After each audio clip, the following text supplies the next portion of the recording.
Hi, I'm Peter Travers, movie critic for Rolling Stone, to tell you what's going on right now at your movie screens and your multiplex. And the big movie is Judd Apatow's Funny People. It stars Adam Sandler, Seth Rogen, Leslie Mann, Jonah Hill, the usual Apatow contingent of comics, and now we throw in Jason Schwartzman. And you're going to say, what's it about? Well, a lot of people say this is Judd Apatow's cancer comedy, you know, and I can hear you all saying, I want to see that. No, is it serious? What's he doing? You know, it is serious. Adam Sandler is playing a comic and a movie star much like himself because he makes lousy movies that make lots of money, so I find that very similar to Adam Sandler. And he finds out that he has a rare blood disease, and he thinks, maybe I should change my ways. Maybe I should be better to people. He gets in contact with the woman that got away, played by Leslie Mann, who is Mrs. Apatow in real life, and says, you know, I was just a bastard to you. I was a true dick.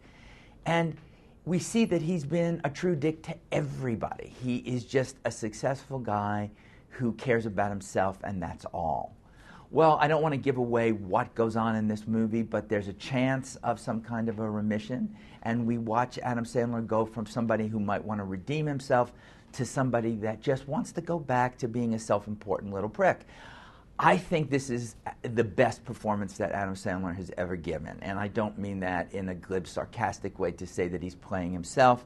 He obviously has done something more with his life about doing it, but he's able to laugh at himself.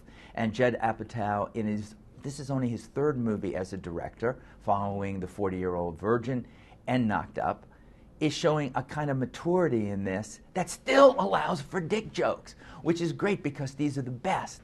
I interviewed Judd Apatow recently, and he kept saying comedians never laugh. If they get together, they sit there and go, but a good dick joke will make them laugh. And believe me, in this movie, you'll see many of those.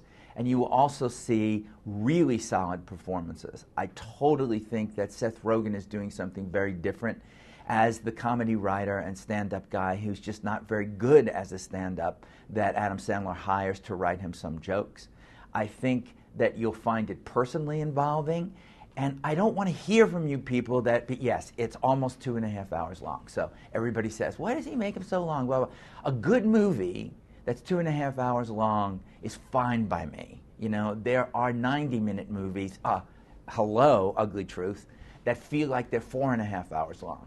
Funny People is the movie you should see this weekend, and it's a movie to sit there and talk about with your friends and laugh about a lot.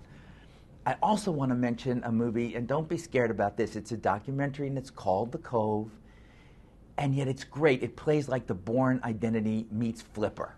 It's really a story about what goes on in this cove in Japan where they bludgeon these dolphins to death, serve them as food, poison their own school students, and it just works in a way I've never seen a documentary work. You'll be furious, but you'll be excited while you watch it. So I'm throwing that in there for you people that want to go on, you know, off the usual radar and finding something else. And now we hit the Scum Bucket.